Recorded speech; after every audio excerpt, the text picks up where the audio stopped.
Scottsdale Development Review Board public meeting. The purpose of the Development Review Board is to maintain the quality of development in Scottsdale by reviewing all of the design aspects of a proposed development and the relationship of its design components to the surrounding environment and community. The board also reviews all preliminary plats for subdivisions to assure conformance to policies and ordinance requirements. The agenda consists of the roll call, public comment on non-agendized item, administrative reports, minutes approved by the prior meeting, and action items. A roll call vote will be taken for each item's motion. The liaison will call each board member's name to indicate their desired vote for that item. After the vote has been counted, the liaison may read out the final vote. Citizens wishing to speak during public comment time or to speak specifically on an agenda item may fill out a blue request to speak card to the staff table before the agenda items it is to be discussed. Citizens interested in submitting a written comment on any item may submit a yellow written comments card in person to the staff table prior to the beginning of the public testimony. When called, please come to the podium, state your name and address, and then begin speaking. Groups wishing to speak should elect a spokesperson to represent the views of the group. To facilitate the meeting, your comments will be limited to 3 minutes for individual speakers, with 1 additional minute for each additional individual present at the meeting who has contributed their time to a representative speaker, up to a total of 10 minutes.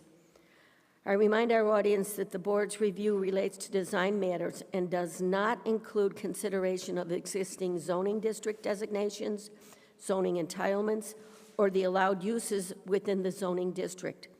The board's motion may be to approve with modified stipulations, to deny the request, or to continue the case. Thank you for your interest and time. Now we will begin the meeting with the roll call. Councilwoman Janik. Present. Vice Chair Brand. Here. Board Member Joyner. Here. Board Member Craig. Here. Board Member Faki. Absent. Board Member Gishgari. Here. Board Commissioner Scarborough. Here. Thank you. Public comment on non-agendized items. Do we have anybody here wishing to speak on non-agendized items?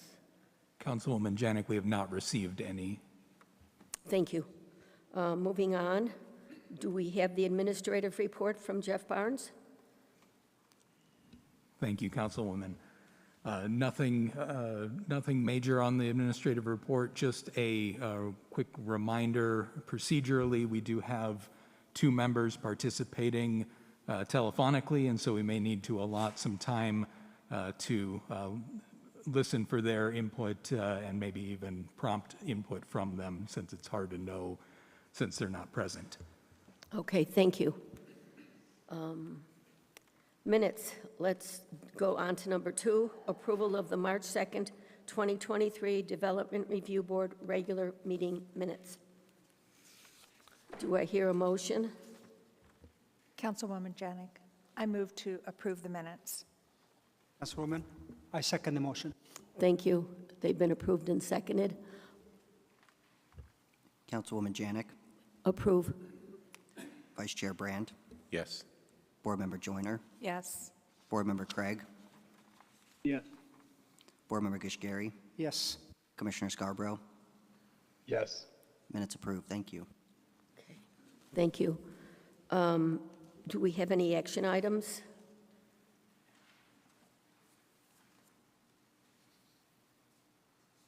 No? Nothing beyond Okay. the regular agenda. Okay, thank you. Then we will move along to the regular agenda. Number 3, 10 DR 2022, Magnolia Waterside at Old Town.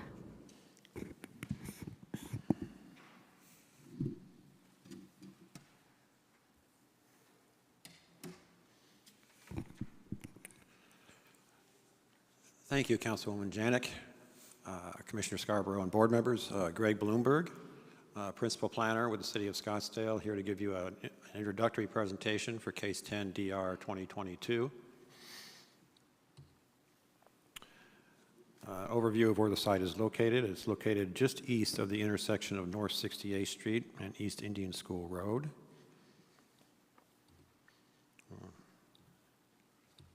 Let me go back to that real quick. So then to the south is the Hotel Valley Ho. To the east is the Fifth Avenue District with shops and other commercial uses. And to the north is the Arizona Canal, and there's single family to the north of the canal. Closer look at the site. Obviously, it's vacant. It's been demolished.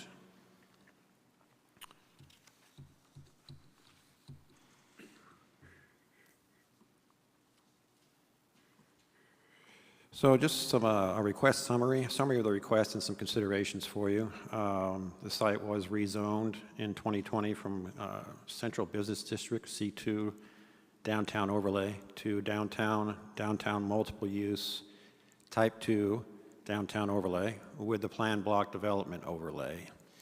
The zoning was narrowly approved 4-3, mainly because there were concerns about the building design, and we'll get into that in a little bit here. This is a mixed-use development with 54 dwelling units, 900 square feet of commercial space. One of the key additions to this particular project, amenities I should say, is a mid-block pedestrian connection, which I'll get into with the site plan that connects pedestrians from Fifth Avenue to the canal. The site is located at the gateway to Old Town, Indian School and 68th Street. And there is an enhanced public plaza at the intersection, which I will also show on the site plan.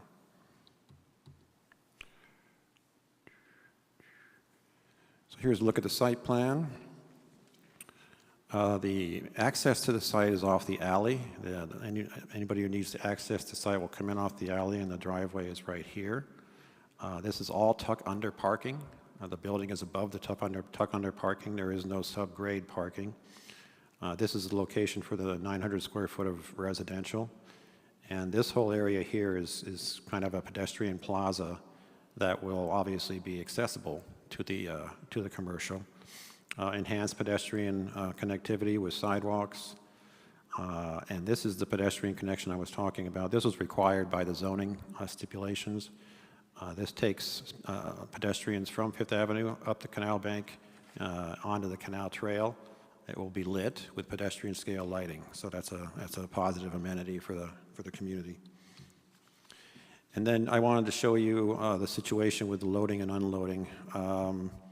This is the proposal for the location of the loading and unloading. As you know, or may not know, the zoning ordinance and the design standards and policies manual require loading to be on site, which can sometimes prove challenging, particularly in Old Town where you have a lot of smaller sites. And this is really probably the only logical location for that loading zone, but I wanted to show it to you just because, again, this is where the main drive aisle is for getting in and out of the site. So there will be times, obviously, when there'll be a moving van here or something of that nature that might be blocking some of this drive aisle, but there's really no other possible location for it for the most part, so I wanted to make sure you were aware of that. From a landscape perspective, most of the landscaping is along the street frontages. This graphic actually gives you a pretty good idea of the enhanced pedestrian zone here, the plaza at the intersection, but there's also some street trees being added.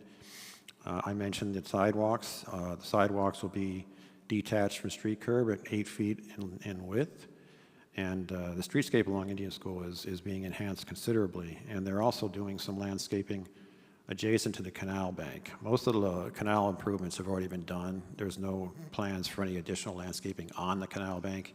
This is just some enhanced landscaping at the canal bank adjacent to it. So I want to go through real quick a summary of what happened at the June 18th, 2020 Development Review Board hearing. Again, I mentioned in my earlier slide that the zoning was narrowly approved. And there was a lot of discussion at Development Review Board, Planning Commission, and City Council about this case, particularly as it relates to building design. So the Development Review Board did end up approving the development plan and development standards, but there was some specific direction given to the applicant at the time regarding building design. Now, the applicant for this case is different from the applicant in the zoning case, but they are aware of this discussion. So I just wanted to go through those real quick. The applicant at the time was instructed to revisit the building design prior to returning for formal approval, and to pay a particular attention to the canal-facing elevation. Explore alternative colors and materials to enhance visual interest, and explore an opportunity to provide landscaping along the east pedestrian connection to the canal and/or public art. All this discussion was generated because it was believed that this is kind of a gateway project and should be somewhat iconic and set a standard for future development along the south side of the canal. So I believe that was the objective behind these directions.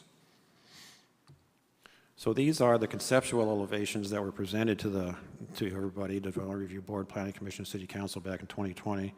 And these were not received very well, which is why they were given direction to revisit. I just wanted to show these to you because part two of the presentation is coming up here in just a moment. I just wanted to go through the site details and give you some background and show you these conceptual elevations from the zoning case. Unless there's immediate questions for me, I'm going to turn it over to the applicant to go through the building design with you. That concludes my presentation. Thank you. Okay.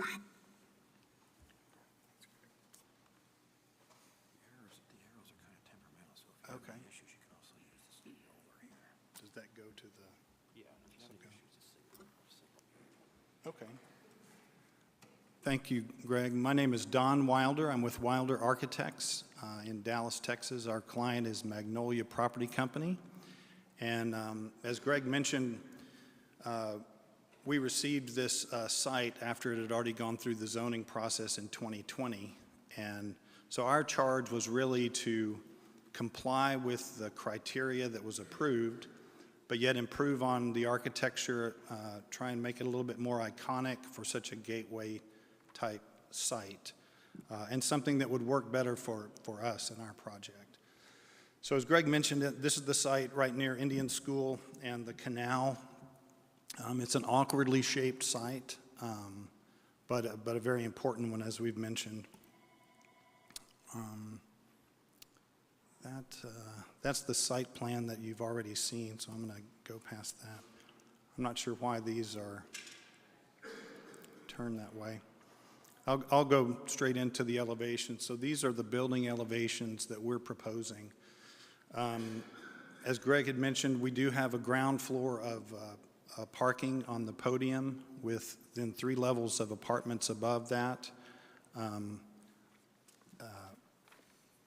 Really, for the architecture, we were one of the most important buildings in the area is the Hotel Valley Ho. And so a lot of what we did and incorporated into our architecture was really a nod to the Hotel Valley Ho.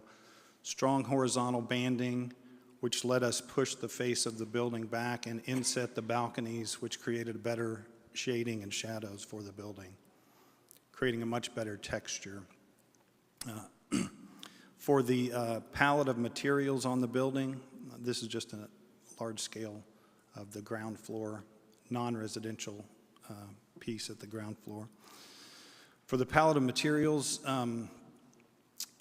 we know that there is a sensitivity to the color white, and we really are proposing to comply with the LRV requirement, but we did want to have some contrast between the building face and accent colors, and so that's what led us to this palette of materials.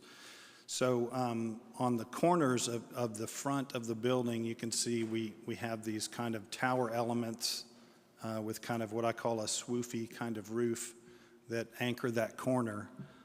Those are some of the bigger units that get a bigger kind of outdoor amenity.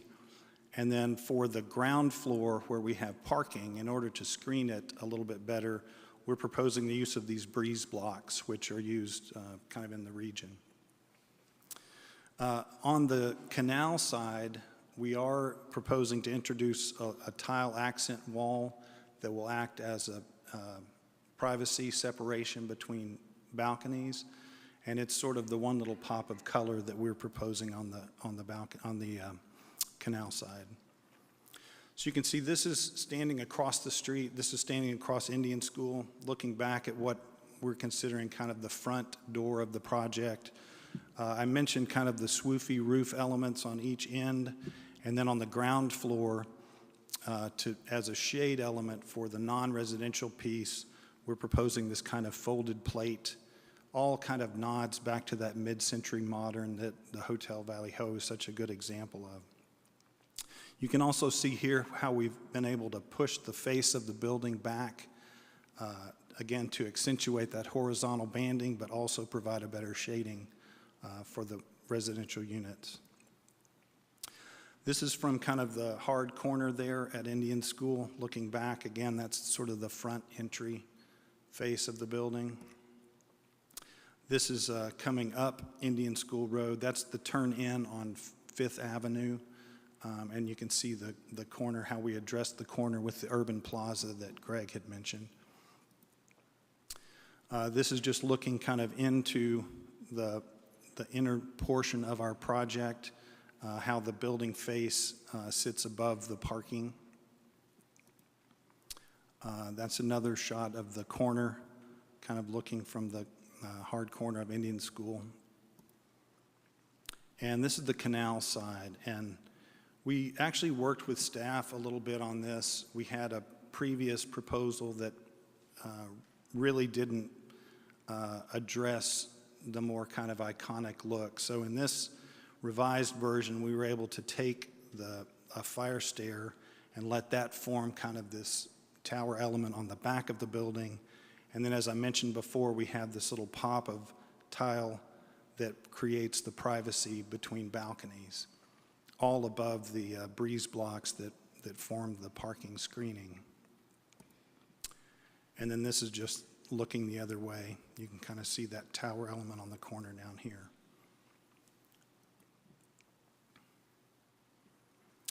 And that's kind of an overview of our project.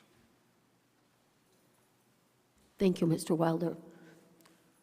Do we have questions from our board members? I have comments, but I can wait if anybody else has comments first. I do have a comment to make. Okay, thank you. Thank you. Thank you, Councilwoman Janik. I actually happen to think it's a beautiful project. Thank you. I do like I happen to like the color contrast that you have. You have a lot of contrast, brown, blue, beige, white. I personally am not a fan of white, but I think especially with the reflectivity of 70, it's within an acceptable range. It's high. It's not high, it's the upper limit, I should say. Yes, sir. But I think the accent of all the different colors make the white attractive, in my opinion, even though I'm not really a fan of white. So I just happen to see it as a very attractive feature. I really like what I see in here. So thank you. Thank you very much. Next, Jeff Brand. Okay, I have a little list of comments. So I did have a meeting with the architect and the owner earlier this week. I think it was earlier this week. Day before yesterday? Yeah, I did a couple days ago, in which we reviewed the case just for background for everyone. I think the project is really nice. I think it was really good. Thank you, Greg, for showing us what was approved during the zoning, because I do think that this is a substantial step up from what was proposed from a design standpoint in the zoning case. I did want to make two comments to staff, just as far as what we're looking for and what may be better for clarity of context for us, was that I think it's been a couple cases that we've noticed. It was the self-storage case last week that was up against the canal, but asking applicants to model some of the topography with these projects. Specifically, I believe that this project is up against the bank of a canal. I think it's like a 5-foot minimum grade change along the northern edge, and none of the canal topography is modeled in here. So when we see views of this project, you're looking at views of something that looks like it would be totally exposed on the northern side, when in reality it's not. You've got a big bank that this building is sort of tucked into. I think just in general, a little bit of more context to be modeled, just as a guidance standpoint from staff to applicants, would be appreciated. It just helps us visualize the context that this is going into better as board members. That being said, also with the elevations, I did notice on the colored elevations that there aren't shadows. So I think most of me looking at this case was understanding that this is a really good project, but it's not showing as well as it should. And so the package is not showcasing everything that you guys have done, the material upgrades, the Nichiha material that you guys are using for the, I think you're using Nichiha for the wood, or the wood planking that you're using is a really nice natural material upgrade. There's a lot of the breeze block. These things show on the materials, but they don't show well always on the elevations or on, it just washes over and kind of looks like paint. And so it's easy to mistake that based on how, and also the depth of the facade materials, the shadows aren't showing up in the elevations. So you've got this really well designed building that's just not showing great on the application. I would agree, I had on my notes the use of white, because I'd love to talk about white since we do every hearing. But I was on the phone with the applicant and thought that this is possibly the type of case in which we could see going over the 70 LRV, because it is only used in an accent scenario. It's like a linear accent on the building. You know, these buildings that we see come in here that just wash the entire facade with a bright white. You know, if you were to come forward and with staff, and just as conversationally with staff, that this is the type of case where you've got a corner element that's just a plane, that being closer to like a 75 or something like that, obviously not at a 90% LRV, but that's the type of element that I think that this board or myself personally would be much more comfortable with approving in lieu of large swaths of massing chunks of elevation. So that's just as a note for staff and something that we'll talk to the applicant about. The things that I see on this project that are very good, first of all, the materials. Second of all, I don't know that everyone knows how important the window sizing is here. The percentage of glazing that you have on this project and the actual window size shows that it's a upgraded and more of a luxury type of product. This is not a cheap building by any means. These are large openings, and that's what drives a lot of the budgets of these multifamily projects is the actual openings and the windows you're using. So I was very pleased to see that you guys are aiming high as far as what you're delivering. I had one comment on the design of this, and it's probably minutia, but my suggestion to the applicant was to either recess or decrease the profile of the straight edge of the roof alignment there so that the pieces on the corners that are tilted up are more distinct and highlighted. I felt like the roof line that's connecting the two is exactly the same depth, it's the same language, and all it does is take away the individuality of the gesture that's going on the corner. So I would leave that up to the applicant to work that out with staff, but I think other than that, I think the project has got high quality materials and it's the type of development that we'd like to see at the Gateway, so I appreciate their work. Thank you, Mr. Brand. Michael Ann Joyner, do you have comments? Oh, sorry, I really like your project. Thank But you. I would be remiss if I didn't point out that the size of your trees that you're putting in are 24-inch boxes, and you have one 15-gallon landscape. Now, our landscaping guy isn't here. He might be on the phone or whatever, but, and I realize you're doing minimal landscaping, but I'd like to see those 24-inch boxes taken up to 36-inch box. Okay. With bigger, because your drawings show beautiful landscaping, but we all know a 24-inch box tree is nothing. Right. And your shrubs are all 5 gallons, so basically that is pretty minimal in my opinion. So is it possible you could amend that to make those 24-inch boxes at least a 36-inch? Yeah, I would need to defer to our landscape architect who is on the council. Oh, so he would be, So- he would So be recusing anyway. But he had to recuse himself anyway. He but- would have to recuse anyway, so I'm making the request. Yes, and I think Okay. we can, I feel sure we can agree to that stipulation if that Thank you. becomes a stipulation, yes. Are you finished? I'm done. Thank you. Let's go remote to Doug Craig. He's recused. Councilman, okay, I wasn't. Councilwoman Janik, he did recuse, we just Great. didn't get it audibly for you. Okay, thank you. And how about to Commissioner William Scarborough for comments? Thank you, Councilman. I have no additional comments. I'm in agreement with Board Member Brand, Vice Chair Brand, and Board Member Joyner. So thank you. No comments at this time. Okay, thank you. Do I hear a motion? Yeah, I'll go ahead and make a motion. I'm going to move to approve case 10 DR 2022 per the staff recommended stipulations, in addition to the stipulation of increasing caliper and box size from 24 to 36 inches, and working with staff to clarify the roof profiles on 2 sections of the building. After finding the development application meets the development review board criteria, and additional findings for development in the downtown area. I'll second it. Thank you. We have a motion and it's seconded. Councilwoman Janik, Yes. Vice Chair Brand, Yes. Board Member Joyner, Yes. Board Member Gishgari, Yes. Commissioner Scarborough. Yes. Motion passes 5-0. Thank you. Thank you. Good luck with your projects. Thank you very much.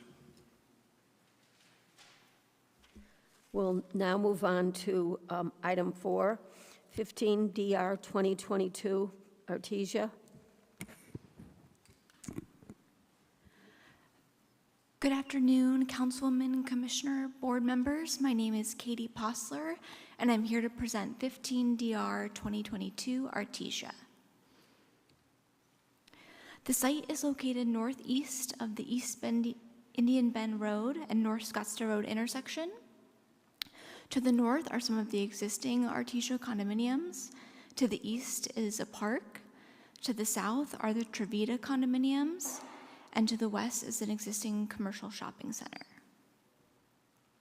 Here's a closer look at the project. You can see the improvements that were started in 2006 and 2007 and that got DRB approval and permits issued. The zoning on site is R5 PCD, which stands for Multifamily Residential Planned Community District. The request in front of you is for approval of a site plan, landscape plan, and building elevations for a new 546-unit multifamily development, all on a 23-acre site. Here's the contact site plan and landscape plan. To go over some key elements, there are 2 entrances into the site along Scottsdale Road. The north one is the primary entrance, and then to the south is the secondary. There are 3 different residential components of this project. In the middle is Planning Area 1, which is a 4-story multifamily building, and there's also an underground parking garage, the entrance on the east and west side of the building, and there's 419 units as a part of that section. To the east is Planning Area 2, which is composed of 3-story and 2-story single-family attached products, and there's 70 units there. To the south is Planning Area 3, which is 2-story townhomes, and there are 57 units as a part of Planning Area 3. The whole project is gated, and it utilizes the existing circular drive aisle. There's also pedestrian connections between the different planning areas that also lead to the park. I wanted to go over the material board first because these materials are found on all of the 3 different phases. So there is the concrete tile roofs, there is the stucco building facade, which is that white color. It's called egret white, and the LRB is 70. There's also bronze stucco elements and colorful tile accents, which you can see in the bottom left-hand corner. And then the breeze blocks are used most commonly on the private patio areas on the ground level. Here's PA1. This is the 4-story building in the middle. Here is PA2, which is the 3-story and 2-story units, and they have the private attached garages. And then here is PA3, which also has the private attached garages, which is on the south side. Through the revisions since zoning, the PA2 and PA3 actually were reduced in height from the original design, so that helps moving along the boundary. Here are the proposed perspectives. You can see from the interior courtyard areas on the 2 top images, and then on the bottom left from the south, and then on the right, that is from the west view. We've had some general inquiries on the case asking about rentals versus condominiums, and also the applicant has provided HOA approval from the existing Artesia condominium and some of the nearby businesses.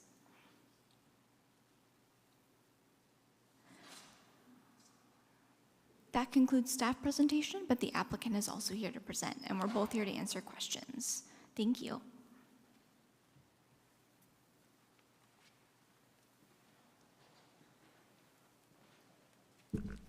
Hello, Jared Brown, 5080 North 40th Street, Phoenix, Arizona.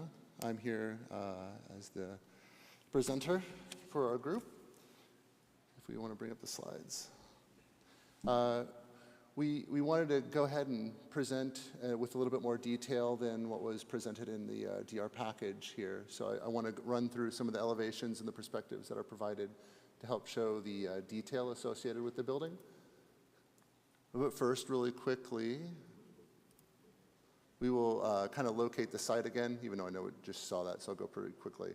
We're near North Scottsdale Road and East Indian Bend Road. We are set back from the existing retail that fronts the streets. As you can see here, we're looking at the Camelback Mountain, Mummy Mountain, McDowell Mountain Range. But honestly, if you see the dash line here, which is a little hard to see on this monitor, we are sitting back from both of those major roads behind the existing retail. This site is a large site, but it's broken down into 3 planning areas. We have planning area 1, which is the 4-story multifamily building sitting in the middle, represented in PA1, which is the lilac here. The north is PA2 planning area 2, which is townhomes. PA3 down at the southern portion is also townhomes.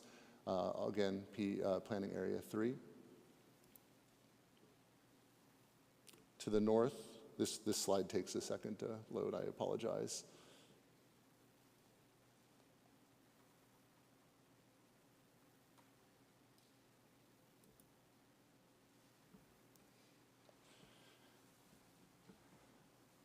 We are sitting next to a large exterior community open space represented here at the northern boundary that we're using an amenity as that connects back into the overall project. To the north, we have an existing Artesia condominiums that we did have approval sent in. We have a northern entry, a southern entry to the left here, and you can see they're set back behind the retail. The center, right here in the middle with the purple color, is PA1. You're met from the north entry with a large plaza, pedestrian plaza that connects back into the project. We have 546 residents. We have planning area 1, there's 419 total residences. Planning area 2, there's 70 total residences. Planning area 3, there's 57 total residences. We wanted to do a really good extensive research on the surrounding context, the architectural context that surrounds the building. We took a look at all of the existing retail, the condominiums that were on site. We wanted to present this slide as a representation of that.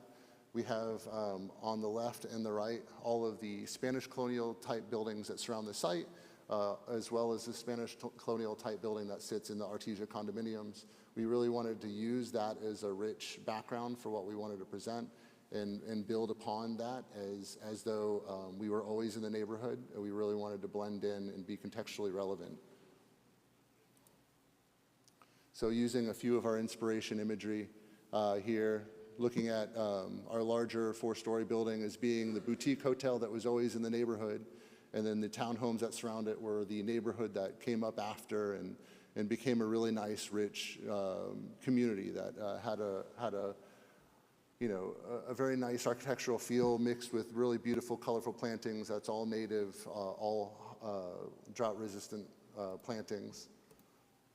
As we get into the overall breakdown of that project, as you can see here on the left, trying to use a boutique hotel is kind of the inspiration for the larger project. How we break down those masses, how we use loggias and the roof forms to help break down those masses. And then surrounding the buildings, with 2-story townhomes to help break that 4-story product, break it back down into the context, so that way you're never really seeing a large chunky building, you're seeing through a whole community that comes up in the middle.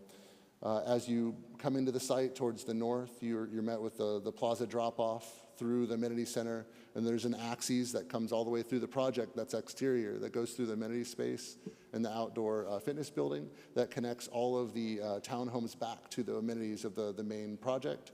And then these dashed lines represent interior paseos that connect the northern and the southern townhomes back to those amenities as well. We really wanted to make the project as pedestrian friendly as possible, especially using that existing parking deck that was on the site already.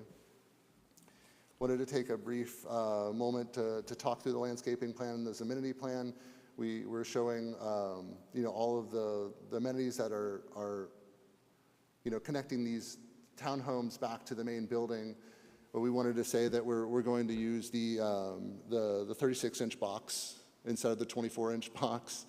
We really want to make sure that we know that we're using the local landscape architects that are versed in the typologies of plants that are necessary for this type of climate. We really want to make sure that we know that these are all drought-tolerant, shade trees like Chinese elms and Wilson olives. Moving forward, I wanted to briefly talk about each one of the planning areas to give you a little bit more detail past the elevations that you saw. So again, this is the main drive-in. You'll see there's a public plaza that you're met with a large loggia at the front. That happens here at this purple area to the left. You then transfer through the interior amenities, through the courtyards that are open air, but tight so that we can self-shade and make them a livable place. We have this red ring road that goes around the building. That is an existing ring road that we will be utilizing to access our underground garage, which again is also existing. That helps in demo and haul off. We're trying to be respectful of the things that were there and utilize those. If you notice, our building is almost the same shape as those garages. We really tried to maximize the use of those garages that were there. You're seeing the dog parks and open amenities surrounding this to push some of those amenities out towards the townhomes, again, to make everything viable and everything a community. We have parallel parking and shade trees around that red circular road here, really to try to slow down traffic and try to make it a really nice street section that will keep the cars where they belong, which is in underground parking garage, and allow the pedestrians to really utilize the site. Quickly talking about the materials that we just talked about. So these are we really wanted to highlight that we're using rich materials like the Spanish colonial tiles. We're using these blue accent tiles represented by 6 breeze block in private patios and private gates that the ground floor units can access this pedestrian walk. We're using these green highlighted tiles right at the entry as you drive up. We want this burst of color that really highlights the front door. And then the terracotta tiles are both used at the ground floor to ensure the building itself has a little bit of rigidity at the base, but also as a cap and base for the walls that surround, as we'll get into in a second. The white color here is a reflective value of 70. We tried to respect that. And then the darker gray is used, or the darker brown is used for contrast, and you'll see that also in the windows. Is a quick locator of where these materials happen, so you can kind of see in the elevations where we're using these. I highlighted 2 of the elevations, one being the front door and one being a typical. You can see here where we're using that dark color to highlight the moments that pop off the building, the white stucco, the details that we're placing in this in these bands are meant to be like those hotels that you see as you drive up. These grand hotels have all of this rich detailing. We're using the blue tiles in these arms here. We're using them in these hex balconies that happen in 3 places on the site, really trying to highlight the building. We're using them in the window panels here. And then you can't really see in this elevation, but you'll see in a second, the green tile is all on the back behind the loggia as you come through. It's really meant to be a surprise and a pop of color. As we move forward, some 3D renderings kind of trying to explain what the elevations may have been missing. As you drive up, this building, as you go around a circle, is really meant to be studied on a bias. So as you drive through, you're seeing edges and you're seeing depth. So we really tried to highlight in the loggia, using that tile to break up the white facade, using the green tile in the background to show you when there's a moment, using that stucco detailing to highlight shadow play across the site. And then, of course, the deep overhangs trying to protect against the sun.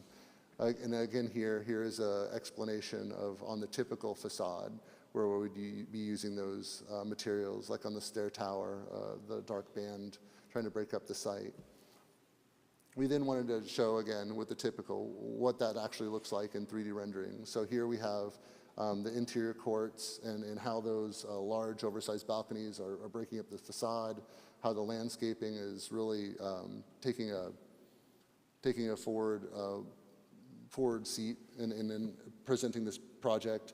We have the private gates to the private patios with the breeze block next to it, so those ground floor units can access the whole site. Some of the interior courtyard here, we have the space between the two buildings. We're utilizing each one of the amenity courts for different type of things, say more active or more passive uses, trying to allow everyone to have some sort of moment that they like. Also, we are doing an exterior standalone fitness building. We really wanted that to be a highlight of our walk through the amenity courts. And try to use that as one of our axes points. So as you look through the main lobby space, that axis comes all the way down and dead ends into this building. So we really needed that building to be important. And again, trying to highlight moments where the buildings are facing south, really trying to give those ample sun protection and give the ability to have fun individual activities that you could have with your friends, not large, huge spaces that can't be broken down. Jumping into planning areas 2 and 3. These are townhomes, 2-story townhomes. We spent a lot of effort and time trying to get the units right so that way the townhomes weren't 2-story blank facades on either side. We really tried to bring the windows around the side. We tried to step down the facades to the left and the right. We used a rigorous system to try to break up the facades of bringing the units forward and back. And then on the color schemes, we also tried to give the doors individual colors here, trying to give everyone an identity for their public patio. This is PA1, or PA2 rather, sorry.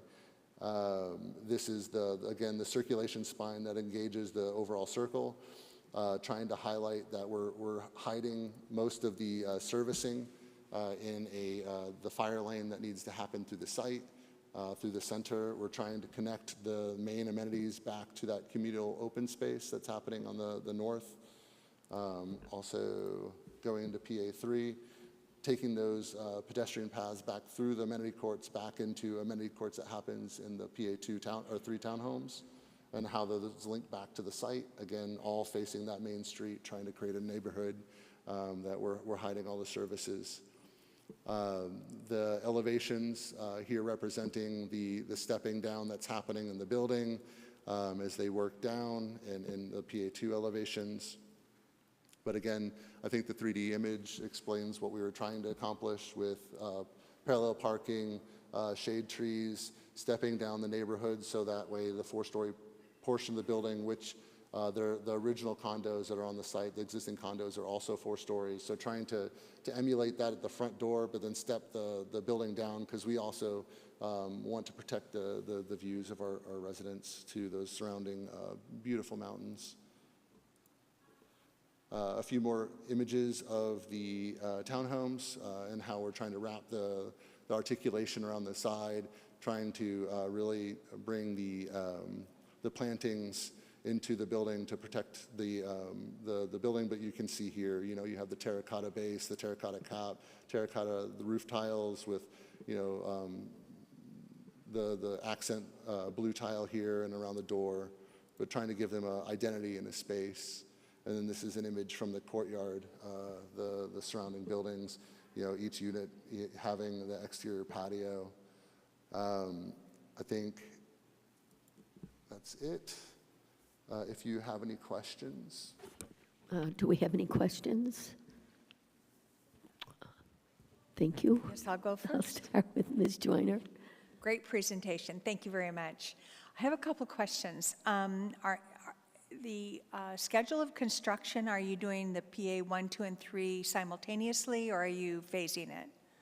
We are trying to move as quickly as possible along with the existing parking garage that's there. There was amenities that were promised to the condo board, and we are trying to move as quickly as humanly possible. We also, as a company, value moving that forward. So the idea isn't phase 1, 2, and 3. It's a planning area 1, 2, and 3, and we're going to be trying to move those forward together. So was that a yes? I would have to defer. That's a yes. Yes. Okay. Okay. I did drive the project yesterday, and my heart goes out to the condos that surround this area. And if it's phased, it's going to make that construction imprint on them for a much longer time than if it's constructed simultaneously. Thank you for increasing the size of the trees. I think that will greatly enhance it, because all of the renderings that you showed us had really big trees. But I do love the architecture. To me, it looked Santa Barbara, which I do love, so congratulations on that. But those are my comments. I'm hoping you're going to do one phase. Yeah, I appreciate it. Okay, that's my comments. Thank you. Councilwoman? Okay, Thank you, Mr. Councilwoman Guskari. Janik. I do have comments, but I'd like to ask a question first. How wide are the sidewalk, the interior pedestrian sidewalk? How wide are they? They're 6 foot. Yeah, 6 foot. 6 foot. Okay. I would like to focus on what I like about this project.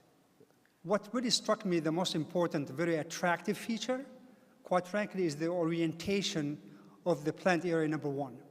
I think it's so effective and so efficient from the energy perspective in the alignment that you have. You probably did it for landscape, you might have done it, I'm guessing, maybe because of the golf course, but I'm not going to think that way. I think you're going to do it intentionally for efficiency, so kudos, good job for that one. I really like that. Speaking of architectural communities, of the whole community as a whole, I find it really interesting. You walk from one area to another, and you don't know where you're at. Meaning, you go to some areas, and I think of Santa Fe, New Mexico, architecturally speaking. You go to another area, you think of United Kingdom, I mean literally. And then you go to a third area, you think of Greece. That's how I envision this whole community. So the pedestrian experience, going from one community to another, with the open space, 6 foot sidewalk, different diversity of architecture, it's a very pleasant experience. That's how it struck me about the efficiency of the alignment and the openness. Now, plant area number 1, you have a beautiful courtyard in the middle. I think that's so attractive to have a central location for that whole community without diverting, without going away. It's right in the middle of it. It's such a really nice feature. Those are really the things I like about it, and that's what struck me like, this is a really nice planned area. Now, white, I'm not a fan of white, but again, reflectivity of 70, I should say, it's an upper limit, but it's within the allowable guideline that the DSMPM allows you to do it. So I'm not going to discuss that much about that. Architecturally speaking, I'll leave it to the vice chair. He's a lot better architect. I'm not an architect. But anyway, I really like what I see for the features that I just mentioned. I really like the design. I really like the creativity. So really well done. Thank you. Thank you, Mr. Shakir. On to Mr. Brand. Sure. I just want to make sure we talk about the color white on every single Yeah, we case need that comes every before single here. So I appreciate you prompting me on that. No, I really have zero comments or critiques on the project. I think it's an exceptional project. It's a pleasure to see buildings that you've gone to the level of detail that you have to create an architectural vision. I think a lot of times we see that process incredibly shortcut by either budget or just lack of drive to complete an idea. I mean, we could point out what you guys did just at the entryway with shifting of materials as you enter through the outdoor breezeway, the accents, the recesses, the relief that you're doing, sculptural relief into the eaves product. I mean, there's countless details that really illustrate the story very well. It's the architecture is functioning how it should to tell a story of the project. So just kudos to the team and the design team for putting together what I think is a fantastic project for what's been an eyesore in the kind of the middle of the city of Scottsdale for quite some time. As a person who was part of the design team that did the Roco Core project on the frontage of this, it's making me look bad a little bit, but I'll look over that. I think when we talk about white, this is the type of, again, we talked about white on the last project, that you've got an accent element and it's just not that much percentage-wise. This you have white and it's used in the right way because you are relieving the surface. You've got deep breezeway openings and open walkways. You're complementing it with shade and shadow. You've got a really well-developed roof plane and a really well-developed roof material and cornice treatment.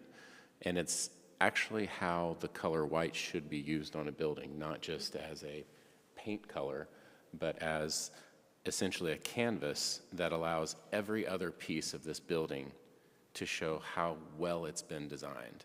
And that is how you use white. So thank you for, hopefully we can point to this to other applicants that come up and talk about, you know, this building did white. Well, we're going to talk to them about how well they used white and why white works really well on this building and why white is the cornerstone of Greek and Santa Barbara style architecture. It's not because of the white, it's because of everything else that's going on in the building. So lecture stopped. I really appreciate the project, not only in the building, but I think in the way that the site is planned, the open space, the procession of how pedestrians and residents experience the site. I think it's a high-quality project from top to bottom. So thank you for the development team for allowing this to happen and for the design team for executing that vision. Appreciate it. Thank you, Mr. Brand. Do we have comments from Doug Craig? Yeah, this is Board Member Craig. Thank you. I will repeat, or I won't repeat, but Board Member Joyner and Gushgari and Brand said, I like the project a lot. I would like to say, I'm looking at the landscape plan and the planting schedule right now, and I think that the landscape architect did a nice job of selection of plant materials and also box sizes. And I would probably respectfully disagree with Board Member Joyner that all the trees need to go to 36-inch box, because there are some in there that are 24-inch box, but they're a faster growing tree, and you will get that size in a year to a 36-inch box. You've got other trees that are 48. I like the variety of box sizes on all those trees, and so I think that plan is well done. I would like to mention that in looking at some of those perspective views, there are some areas at like into the townhomes, I believe. There's small patio in front, and it might be nice to see a tree in those areas to shade those entry patios. I can't really see it right now, but in the presentation given by the applicant, there were some perspective views that showed the entry patios that were just wide open. The whole facade and the whole fronts of those looked like they could have some type of larger element to offer some shade and perhaps break down the whole size and scale of the building. And that's my only comment. Other than that, I think it's a great use of color and texture and just the nice integration of the architecture to the community there. Thank you. Thank you, Mr. Craig. May I just make one more comment, Chairman? Of course. My comments about the trees were not about the size of the box. They were about the trunk size. So I just want to emphasize, I could care less what size the box is. It's how big the trunk is, so. Sure. We were trying to make sure that the pedestrians had a good amount of Right. shade, and we're completely on board. Thank you. Yeah. Do you have any additional comments for Mr. Craig? Nope, thank you. Yeah, we agree to the trees in front of the patio. Thank you. Yeah, yes. Moving on, Mr. Scarborough, do you have any comments, questions for our presenter? I couldn't think of another thing to say. I believe everybody on the board has really nailed it. I'm completely in support of this project. I think it is well done. Love the architecture, love the layout. I'm very supportive of it, so thank you. Thank you. I want to make a few comments. I drove by the area as well. I looked at the existing architecture. It's wonderful. It's held up well. It's my understanding what you're doing will be very compatible with that, so I'm looking forward to it. What I particularly appreciate is that you've got a variety of housing. You've got apartments, you've got condos, and my favorite, townhouses. And I also like the fact that you have a variety of heights. I think that just adds a new dimension and a better feel to your project. Thank you. Okay, with that, does anybody have any more questions? Okay, do I hear a motion? Madam Chairman, I'll make a motion. I'd like to approve 15 DR 2022 with the stipulations that were added today. And staff recommended stipulations after finding that the development application meets the DRB criteria. I'll second that. Thank you. We have a motion and a second. Let's do a roll call. Councilwoman Janik, Yes. Vice Chair Brand, Yes. Board Member Joyner, Yes. Board Member Craig, Yes. Board Member Gushgary, Yes. Commissioner Scarborough. Yes. Motion passes 6-0. Thank you. Thank you. Good luck. We're looking forward to it. I appreciate your time. Okay.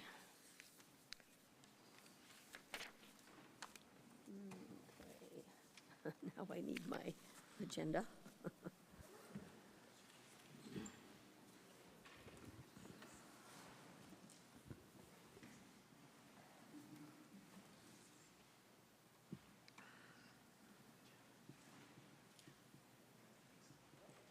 Okay, moving along, regular agenda number 5, 17 DR 2022 Woodbridge Interiors Retail Center. Thank you, Chair Janik, Commissioner Scarborough, and board members. Casey Sankey, planner, City of Scottsdale, here for 17 DR 2022, the Woodbridge Interiors Retail Center. You can see the site location here right along Scottsdale Road, generally in the Air Park area, just north of Thunderbird. And a little closer up, you can see it's currently a vacant site with quadruple frontage, so it's surrounded by Scottsdale, 73rd, Evans, and Redfield roads. And the zoning designation is I-1 Industrial Park. The request for today is for approval of a site plan, landscape plan, and elevations for a new 80,000 square foot furniture retail building.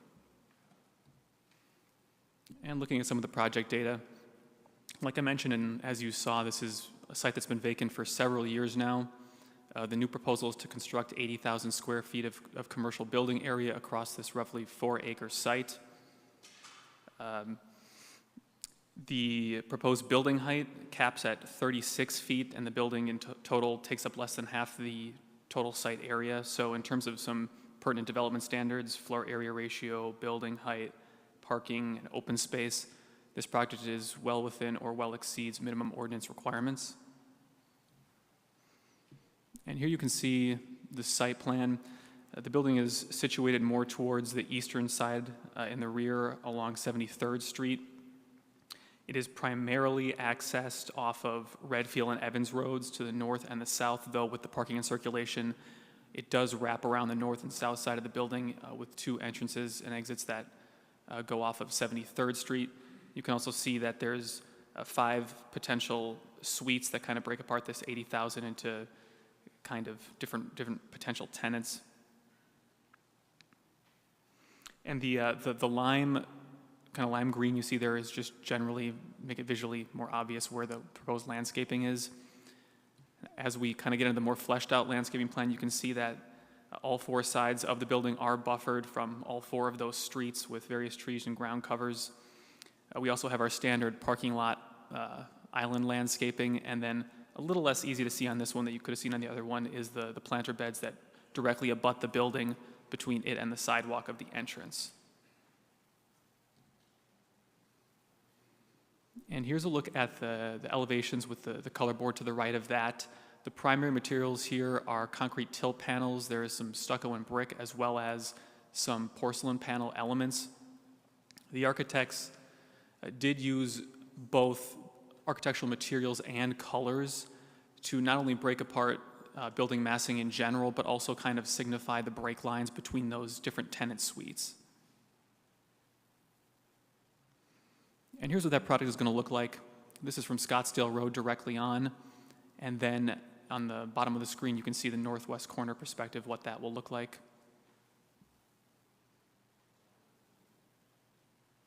And then more of the same in the rear along the eastern side of the lot, 73rd Street. And that concludes staff presentation. Thank you.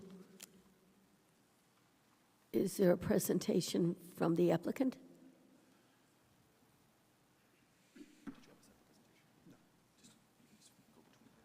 Okay, thank you. No, Madam, I do not have a presentation. What I did bring was samples of the materials on the exterior that I thought that, it's always difficult to see what the colors look like or what they feel like. And if you would like to see the individual pieces, I could show them to you. Okay, Jeff, would that be appropriate? Sure, I can bring them up. Okay, that's great. Thank you. Thanks. Bring them up.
Madam Chair, may I make a comment? We can look together. Perfect.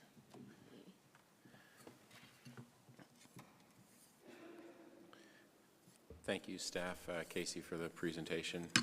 May I ask a question? Are you the applicant owner, or are you the I'm design the, architect? I represent Archicon. We're the architects. Okay. I'm the project manager.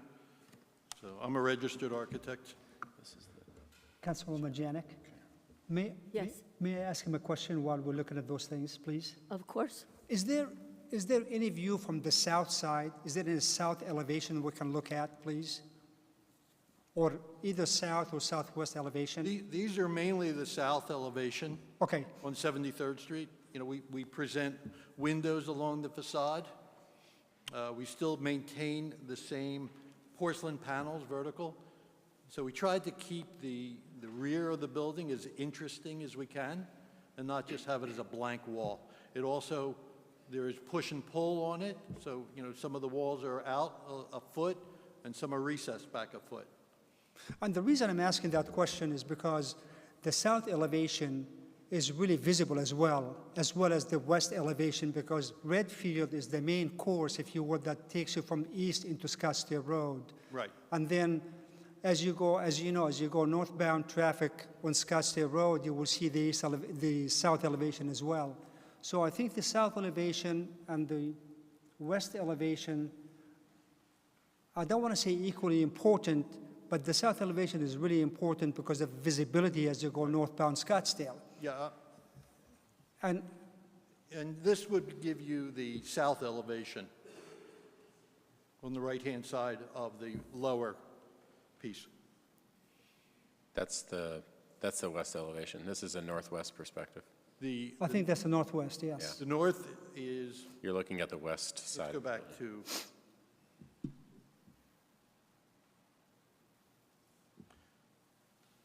so Scottsdale Road is facing west.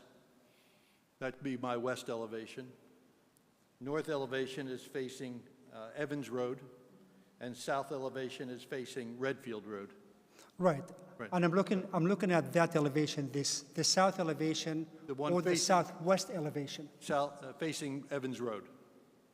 And what I'm saying is that Or the south.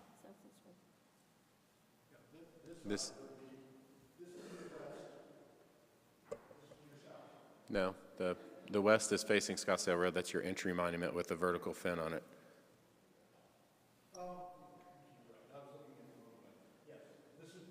That's the north.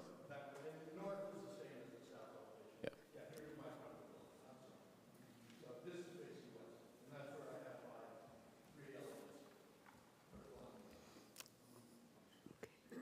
Yeah, you're not going to get it on public record if you're not. where's the pointer? Okay. I think we understand. Okay. That perspective is showing the north, which is the same as the south, correct? Correct. But that's it. Yeah. I believe it's the same design. The corners are. The corners are the same design, you're correct. Okay. Would you like to see the elevation sheet? Yes, please.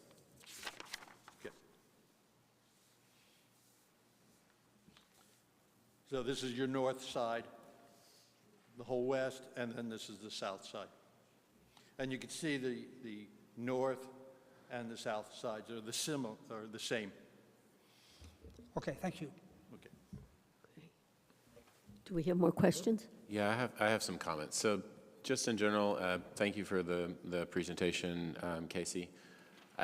You guys, I forget who said it, but you took my question out of my mouth because my first question was going to ask you if this was a tilt building. And the reason why I ask if I just picked up on it is because I think the scale and the size of the openings and the spacing and the way that the openings are separated from the blank wall areas, just immediately I thought this was likely a tilt building just based on the kind of structural tendencies of tilt projects.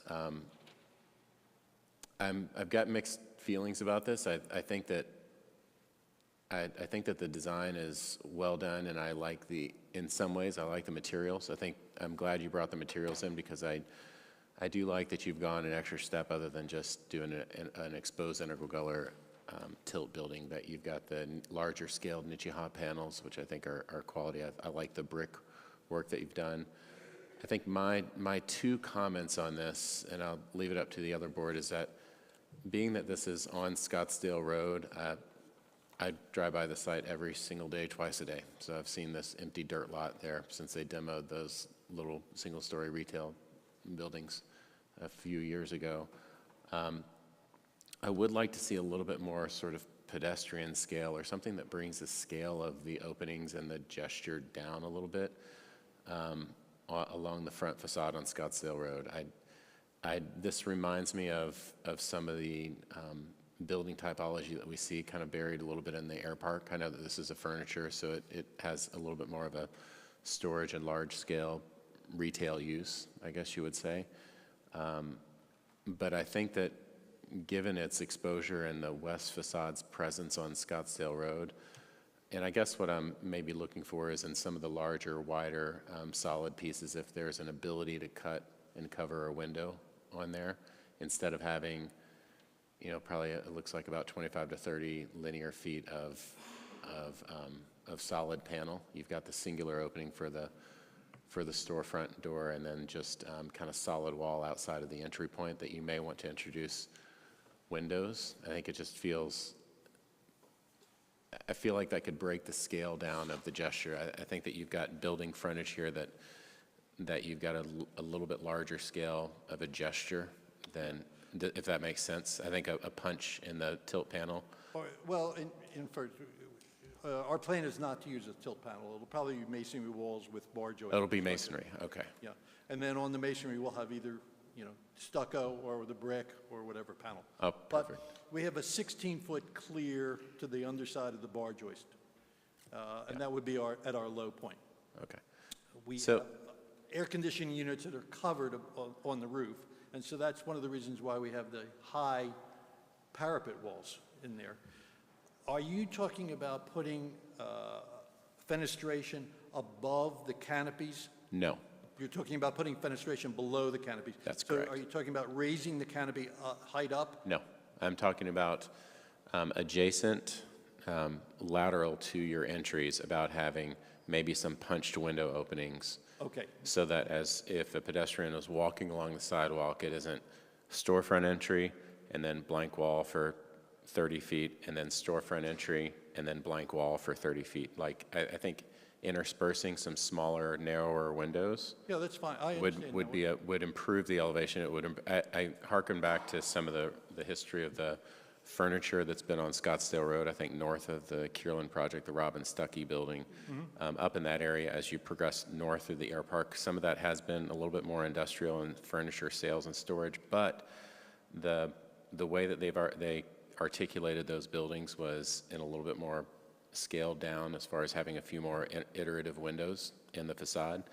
And I think that would greatly help your at least your Scottsdale Road elevation, about having a little bit more kind of iterative windows or storefront entries.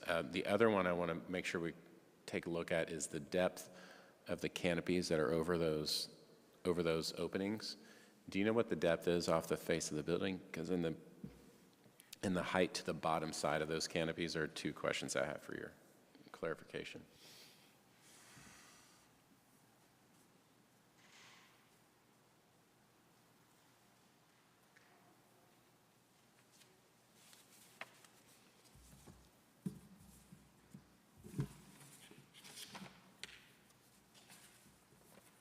From the renderings, they appear to be maybe about 6 feet deep. That's what I was asking. I have a floor plan in here that I want to take a look at.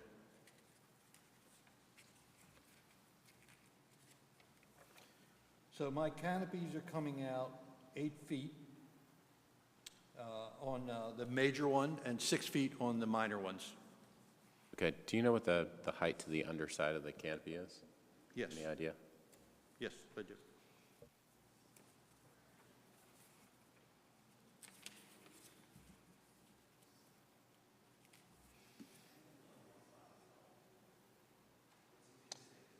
I'm 11 feet to the underside of the canopy. Is that I think there's several heights. Is that at the middle of the west? That is the middle one. That's the middle one. So it lowers down as you get to the Yep, northern and southern. Is it 10 feet then? yes. Okay. I guess my comment, I think that the 6 and the 8 foot, you do have a little bit of a narrow sidewalk out in the front. It looks like on the west facade, but I would, We've minimized well, we have an 8-foot wide sidewalk that reduces down when it gets closer to the building as we've put more green area next to the building. So between the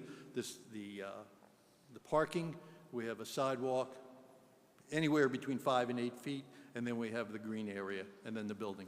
I guess what I'm getting at is I want to suggest that you guys do deeper canopies, because I don't feel that at 11 feet, a 6-foot deep canopy is going to provide any sort of meaningful shade for anyone who's at a pedestrian level here. And I also think that if you did a canopy that was a little bit deeper and maybe required some sort of cabling or like a strut of some sort from a support mechanism, I think it could add a little bit of. We could extend it further You could extend it further, I think it would add some shadow and some character to the elevation that is a little bit of a blank wall in some area. Not really blank, but just a homogeneous wall. But I don't want to discount that the use of the larger scaled block materials, I think, helps it. I think the mixture of the large panels with a small scale of the brick is a good gesture too. I just think that and perhaps also the wideness of the singular storefront opening is a really wide opening, and that if you had piers or something that came down, it could break up a little bit of that scale. I just think that the scale of the store entry and without the additional windows next to it, I think is something that could be improved on here, and I think would really help. I also think that you need quite a bit more tree presence on the eastern side of the building against the roadway.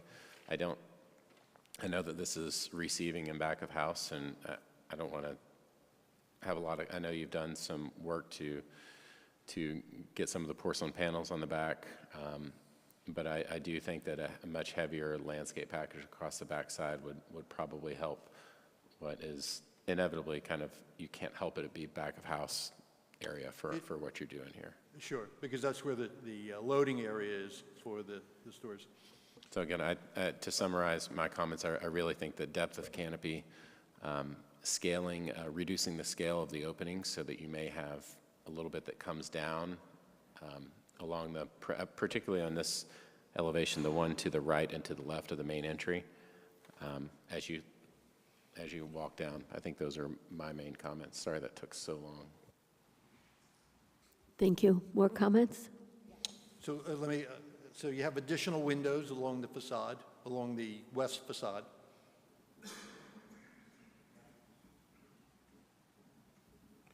The depth of the canopy to extend further on the west side. North and south also, do you think? Yeah, I think probably north and south too, where you have canopies and just generally increasing canopy depth. Okay, so I get north, south, and west. You're talking about maybe putting piers out in the front? You could. I mean, certainly if you had some sort of either column that was out there on the sidewalk, or if you had tiebacks or something like that along the facade, anything that you do in that general nature is going to add a little bit more articulation to the facade. Okay, thank you. Michael Ann? Thank you for your presentation. I was on your property this morning, and I was on the back side, so I want to talk about the east side of the building. Okay. The east side of the building, I realize what the use of the building is and the location and everything else, but I think it really needs something to break up that, because I was standing there going, this is going to be a solid wall from this end of this to the other end. Can you use some paint differentiation or something in there to break up that wall? Because I'm looking at the rendering that was in our package, and it just looks like a painted wall. And I think that realizing what it is, and that more landscaping is going to be put back there, even if you painted the garage, the bay doors a different color to break up that monotony, I think it would be very helpful, because it's just a solid wall of tan. Yes, that's the one Yeah. Do you have colored elevations? Do I have what? Are there colored elevations in the package? Here, this is all I have. Yeah, that's the one I'm referring to, correct. If I may, Go ahead. I agree. Go ahead. I'm sorry, and I agree with the comment from Board Member Joyner. At least, I thought at least the landscape area will be having some sort of a tall trees to kind of hide that mass look, if you will. That's, at least that should be done, if not color. So I agree with you. Well, I think paint needs to be added as well, because there's no paint differentiation at all across the back. Well, maybe that's a darker No, tan. because we have brick panels in there, and we have the porcelain panels. So we're treating the east side the same as we're treating the west side. That's not what it looks like in these pictures. Okay. I think you're probably suffering from the graphics that were in the package as well. That the you don't have a rendered elevation or a colored elevation that shows the differentiation in the materials. It's just a black and Of the white. back wall. Yeah. Yeah, of the back wall. And just from a staff standpoint, don't we usually require colored elevations in the package? Councilwoman Janik, Vice Chair Brand, generally we do. I think in this case, we just felt like the perspectives, along with the black and white, satisfied what we wanted to see. Because we're going to make decisions based on what we have, you know, and so, and it depends on what day of the week before Thursday we review the packet too. So, It's kind of just in conversation. I agree. The package looks fairly monotone across the backside. I don't know that it is because you do have, we're seeing on here on the material board that's to your left is the, you know, we do have 4 different, I think there's there's 4 different materials or maybe 5 across that backside. Yes. The unfortunate part is that they're all in the same color family in the rendering and they're all getting washed off. And so we're not picking up on that, nor are we picking up on any shadow that's generated on that side of the yeah, I'm building, not which is criticizing hurting the materials or anything like that. I'm just saying there needs to be some color deviation back there so that, I mean, even the UPS guy that's going to drive down the street back there, that's a huge wall that's going to be there that needs something to break it up. And I think paint would be fine, just a different color of paint. But are you seeing something there I'm not seeing? Because I'm not seeing it. Well, it's hard to tell because it's just black and white. Yeah. It's, I mean, you do have an option, the way that the building massing works, that you've got an option where you're stepping back the receiving areas, that you've got Yes. what looks like a 18 to 20 foot building recess for the semis to back in. And it's a really good opportunity to essentially change up the color tone, and maybe that just goes, so I think what Board Member Joyner is probably referring to is when you look at the elevations, sometimes these renderings, the color of the sun like turns everything a yellowish tint. But it's also the same tone family as across, it feels like it's across the entire. So does this give you a better idea of the color? Oh, that does. Yeah, that's much So better. that's the coloring that you're not seeing in the black and white. That's what we should have seen, staff. Yeah, That would have been a big help. Would have saved me a whole lot of time. just to echo Board Member Joyner's comment, this is what we see in the package. And I agree with you 100%. When I looked at this, it's a mass white. And granted, when I saw the sample colors, they're really nice contrast, but they're about the same color tone. When you look at this vision versus that view, they're night and day. And I kind of like what I see in the screen, but not as much with this. And that's her point. 100%. Yeah. And that's why I brought in the samples to show you that there is color variation. It's still muted, and I thought that's the earth tones that Scottsdale is looking for. I like but at least that better, I think you yeah. see that there. Yeah, that's We treated all 4 sides, you know, as equally as we could. time. Okay, I agree. all right. Commissioner Scarborough, do you have any comments? No, ma'am, not at this time. Thank you. Thank you. And how about Vice Chair Doug Craig? Do you have any comments? You know, I agree, and thank you for the clarification with the colors and the wall massings along 73rd Street. I agree with maybe adding some more landscape material, but mostly at the ground plane. The trees that are shown back there are going to get big, and you know, eventually will probably take up that whole, or screen that whole wall with the canopy massing that those trees are.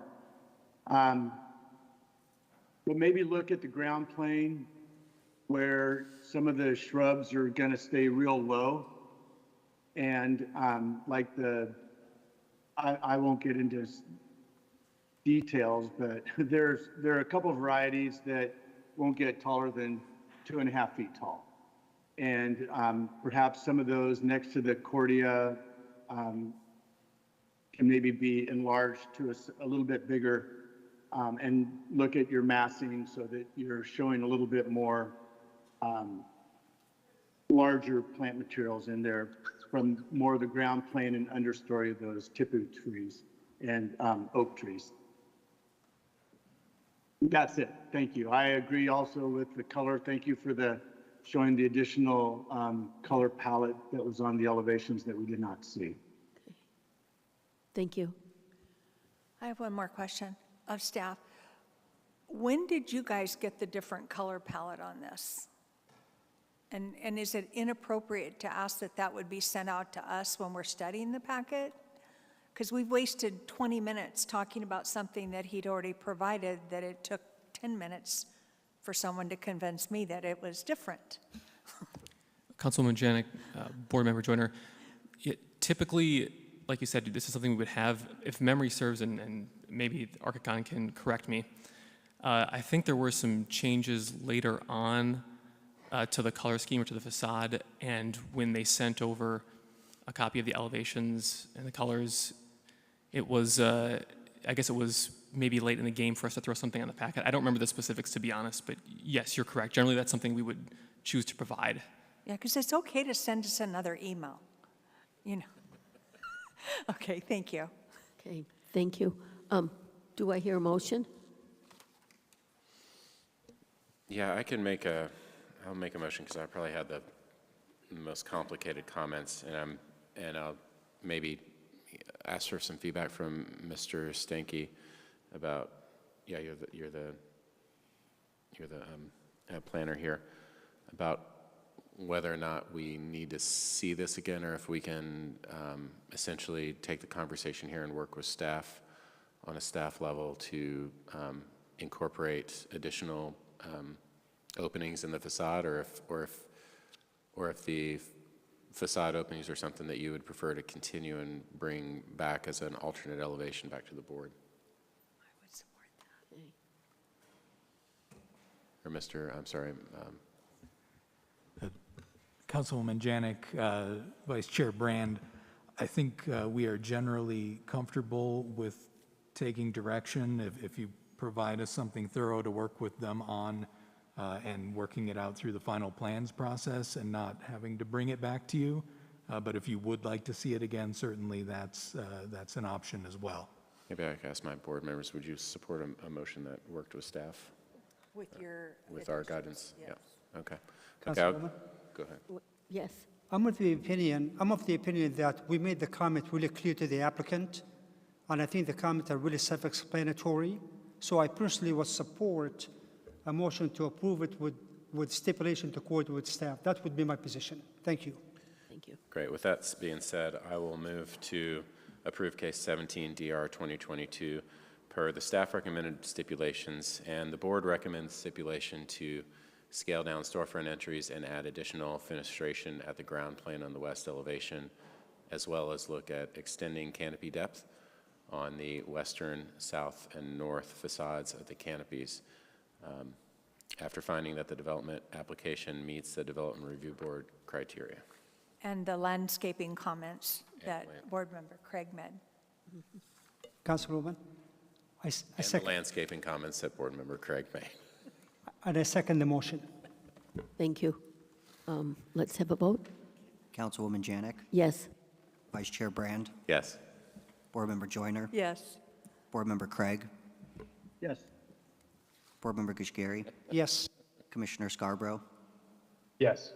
Motion passes 6-0. Thank you. Moving along to item number 6, 30 DR 2022 Storage 365. Do you want to keep, Thank you. you want to keep the samples?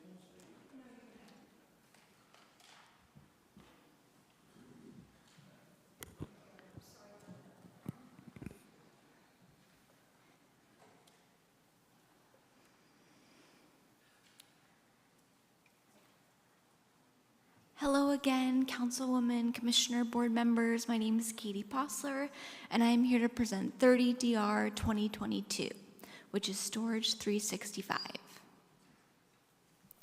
The site is located north of East Shea Boulevard and east of 116th Street within the Mountainside Plaza Shopping Center, To the north is East Saguaro Drive. To the east is a residential subdivision called the Adobe Ranch Townhomes. To the south are office condominiums, and to the west is the rest of the shopping center, but specifically a fitness studio. Here's a closer look at the site. It is currently vacant. The zoning on the site, it's actually split, and there's 2 zoning districts. Along the north is C3 PCD, and to the south is SR. The north is Highway Commercial Planned Community District, and the south is Service Residential. And you can see to the west, the other vacant lot is actually where the Jimmy John's is going to be built that was approved a couple meetings ago. The request in front of you today is for approval of a site plan, landscape plan, building elevations, and associated improvements for a new internalized storage building and office building, all on a 2.5-acre site. Here's the proposed site plan. The internalized community storage building is on the north half of the site. It's four stories, 2 above grade, 2 below, and then there's a separate office building on the south half of the site, and that's 1 story. The vehicular circulation matches the existing drive aisles in the center, and some other important things to point out are the landscape island along the east, which abuts the residential, which is 50 feet at the smallest area and then grows to the south, and then the 35-foot landscape buffer along the north, which abuts Saguaro Drive. Here's the landscape plan. To add a little bit more detail, in previous review cycles, the south portion of that landscape area were excess parking stalls. Through working with staff and the neighborhood comments, those were able to be removed, and that area was all converted to landscaping. Additionally, the applicant added an increased tree count along the eastern boundary to help buffer from the residential as well. There's base planting along the office building, and then there are new pedestrian connections to the existing buildings on site, so that kind of wraps up this area of the shopping center. Here are the storage building elevations, and something I should note, both the storage building and the office building are using the same color palette as the rest of the shopping center, as well as that stone veneer that you see along the column and the building facade. And the south elevation would abut the new office building, and then the west abuts the existing shopping center. Here's the north elevation, which abuts East Saguaro Drive, and then the east elevation, which abuts those residential buildings. Another thing that the applicant changed during the review cycle based on the neighborhood comments is they decreased the building height adjacent to the residential. And then if you can see this white wall area, they also added that because that's where the loading area is, so to help screen that area and buffer sound. Here are the office building elevations, which have the same color palette and also stone veneer. The applicant added some projections and some recessing throughout the review cycles to help add some more visual interest. Here is the paint palette and material board. And then here are some perspectives. The view on top is from Saguaro looking south, and then the view on the bottom is looking east towards these buildings. View number 3 was trying to mimic if you were in the residential backyard. You would see a wall and then a 50-foot landscape buffer and then the storage building. And then view number 4 is looking northwest at the office building. That concludes staff presentation, but the applicant is also here to present. Thank you. Thank you. Do we have a presentation from the applicant?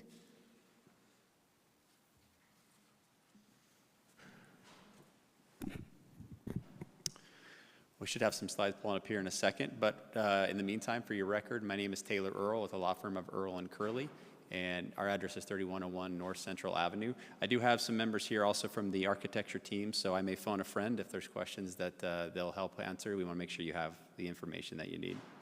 So I'll do my best to not repeat what Katie provided to you, but I'll walk through some slides here and maybe show some comparisons too of some things we did that Katie alluded to work with the neighbors.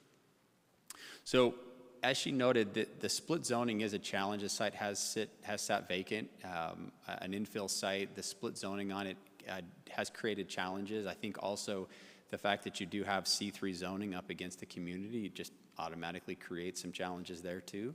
And I think that immediately comes from a question of activity and lighting. And so those are the things that we think we fit well. One of the things that did come up when we met with community originally is just the use. And we tried to help explain that in the past it required you to get a conditional use permit. It doesn't anymore. We talked through that the use wasn't at issue, but that was a lot of the main concern was, do we really need another self-storage facility? And of course, we tried to help explain that, but ultimately that's not an issue at use here. But we did help them understand that while it may not be as exciting as maybe a coffee shop, they are very quiet and good neighbors. And so from that perspective, they do fit really well next to communities. And we do a lot of self-storage and find that they work really well from a neighbor perspective for that reason. Just some facts here that Katie kind of walked through. So on the landscape plan, I would just highlight that is the 50-foot setbacks, as Katie alluded to, that line, only grows further as you go further south on the building. And as she noted, we not only, as I'll show, added the landscape area, but we also increased the number of trees. As I contacted the landscape architect, said, hey, I see some kind of holes here in the sight lines. Let's plug that with some additional trees. And so we tried to be cognizant of that. And then here to the south, the nice part about this is it's really pushed far away. I don't really think this had caused any concern at any point with the neighbors. It was more the building to the north. I won't linger on these because Katie talked about them. I think what I'll do is kind of jump to the comparison, which I think is a little more, it's kind of new information. All right, and then as Katie highlighted this, again, I think the comparison here will be a little more interesting. So from the plan revisions, this was the original site plan that Katie alluded to, where you have those additional parking spaces that are in that. And we did hear from the neighbors that they didn't like the idea of that type of vehicle movements real near to the home. And so we were happy actually to be able to remove those and to be able to shift over. I apologize that it's not in color, but you can see that area has been plugged and with a lot more landscaping. So it was a significant addition of landscaping that we were able to provide.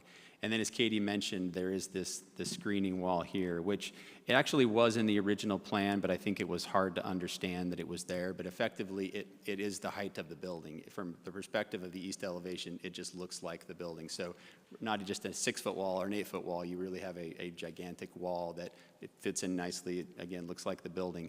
And that's going to screen any of the activity that comes from any of the loading area. And then there's this space up here we worked with staff on.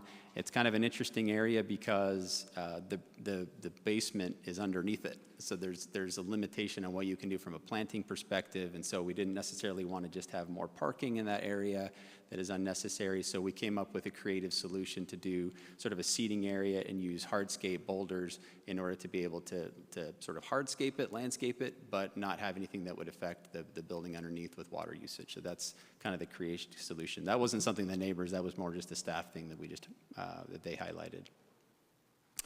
So this was the original east elevation. This is the one that would face towards the residence. And so this is the changes that were made after we had that initial meeting with the neighbors and after we had the meeting with staff. So as was noted, we did lower the parapet height, and you can just see the articulation that was added to that. Same thing was done on other elevations, although perhaps not quite as sensitive as the east, but same changes you'll see carried throughout, just additional design changes, a lowering of the parapet to bring the appearance of the building down. This is on the west elevation towards the center. And this is towards the south. So I'll just stop here for a moment and highlight, this is that wall that I was referring to here. And so this is just the area, double doors, where people can go in, get their little trolley and kind of move into the hallway systems and work with their storage. So this is the building B. This is the office. You'll see, again, additional articulation was also provided for that. Again, this is the east elevation, again, towards the community. right there on the side, and then this is the south elevation here. And this is the west and north, and you can see again sign enhancements. This is helpful, again, sort of from the perspective, also shows the articulation. You can see this is just a good example of the type of changes that were made, really similar to the east side as well, where it gets these elements here that are brought in. And as Katie mentioned, a lot of this is fitting into the existing center, so it doesn't have maybe some of the more modern design that you've seen here today, but it is about compatibility, and so we're fitting into that existing center. This was also something that the residents asked us about, the lighting, right? What type of activity we're going to have next to us. So not only did we provide the plan, I also provided them information on how to read it, because the average person isn't reading photometric plans very often. But we just talked about, hey, as it gets closer, you can see the zeros. And they apparently noted that they did have somebody within their team that had seen these before and felt comfortable after they had reviewed it. Katie mentioned these. The colors certainly can revisit if needed.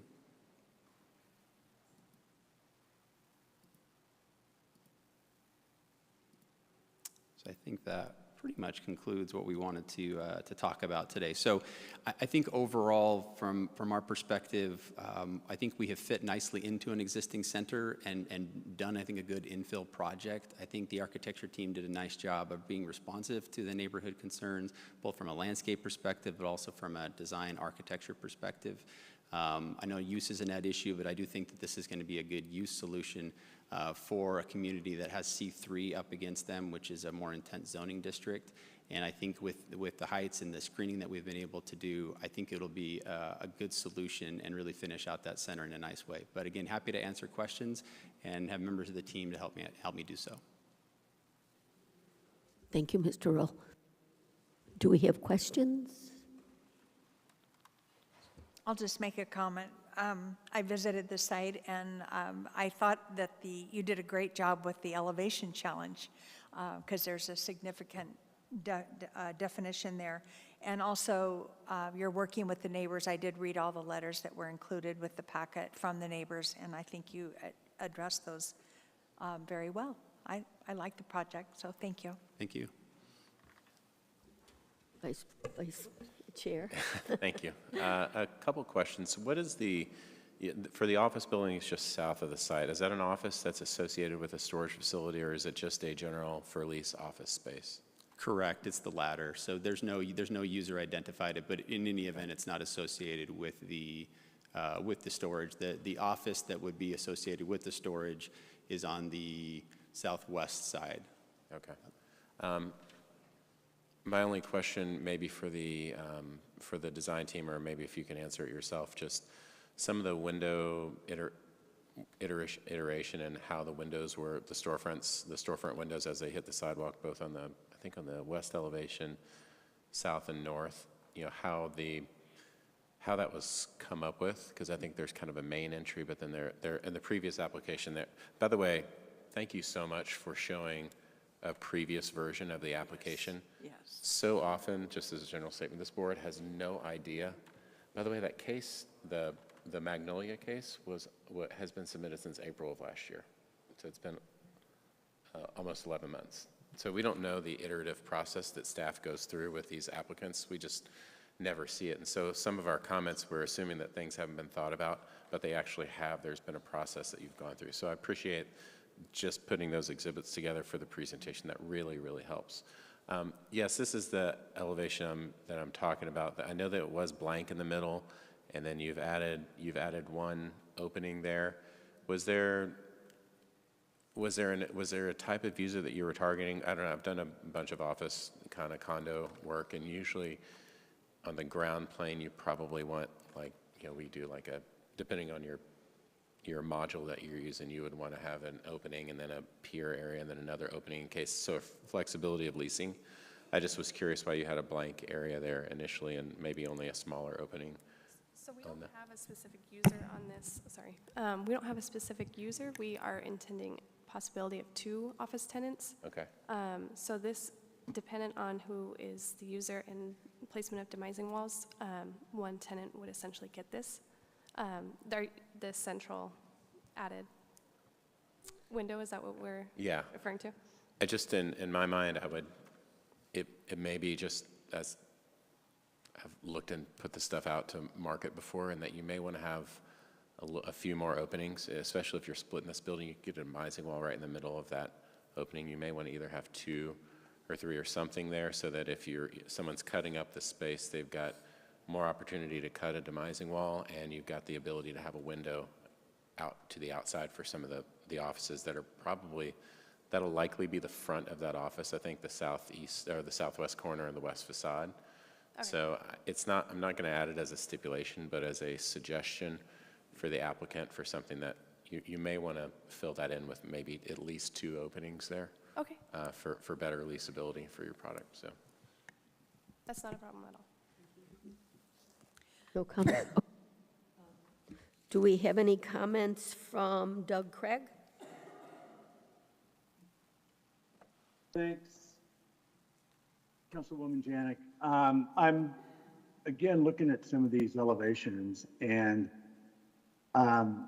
one question I am looking at, and actually it's a perspective view 4 that's in our package, and you have a color palette of paints, and since Vice Chair Brand didn't bring up the color white, I thought I might, but I know that your fine sand finish Panda White, it's got an LRV of 77 on it, which again is a pretty high LRV for what we've normally been approving. And I'd like to know, it seems, okay, never mind. I'm going to take that back because I see that they're just on some of the smaller panels and not a big, if you will, wall section of the back. But I was just a little bit concerned if we might have a little bit too much massing of the white with the LRV 77 on some of those walls. Other than that, I like the landscape plan. I like the site plan, and those are my comments. may I respond to Doug? Sorry, Doug, I didn't initiate the conversation about white on this project. I apologize for letting you down. I'm assuming that the color palette that's used on this is a matching color palette to an existing shopping center, correct? We're So trying to are you align. borrowing the exact colors from a paint palette that's out there right now? It's more compatibility, yes, correct. Okay, did you guys find out what the paint was from the original set of drawings and that you're actually matching, or did you take samples out there and you're trying to match it as close as possible? We're just trying to match as close as possible. Okay. Yeah, so I'm, Oh, sorry, we're trying to match as close as possible.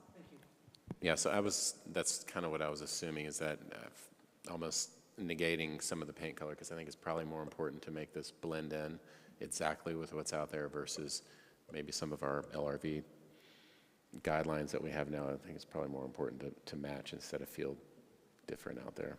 But thanks, Doug, for bringing that up. Thank you. Do we have any comments from Commissioner William Scarborough? Thank you, Councilwoman. I've looked at this project. I think the improvements that I'm seeing from initial design till now have been vastly improved the project. I like how well you have tried to integrate and match the rest of the center and how it's going to look against the mountainside. I like the fact that this is a storage facility, and I'm not seeing faux windows with faux storage unit doors, so I'm very excited to see that as well. Overall, I think you've done a really good job integrating into the development and working with the neighbors. I also appreciate the fact that you've increased that landscape bufferage along the east elevation. So all in all, I'm supportive of it. And thank you, Mr. Brand and Mr. Craig, on bringing up the LRV. But I really do like how this integrates with the rest of the center. Thank you. Thank you. I just have a few comments. I'm really, really pleased that you worked with the neighbors, because when it gets to city council and you haven't worked with the neighbors, it is a very difficult conversation. So thank you for bringing them along. I appreciate it. Any other comments, questions? Okay, with that being said, do I hear a motion?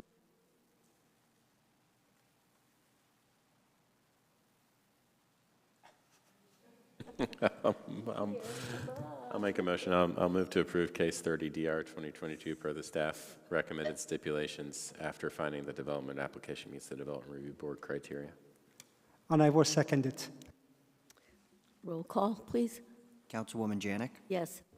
Vice Chair Brand, Yes. Board Member Joyner, Yes. Board Member Craig, Yes. Board Member Gushgary, Yes. Commissioner Scarborough. Yes. Motion passes 6-0. Thank you. Thank you very much. And with that, I believe we are adjourned.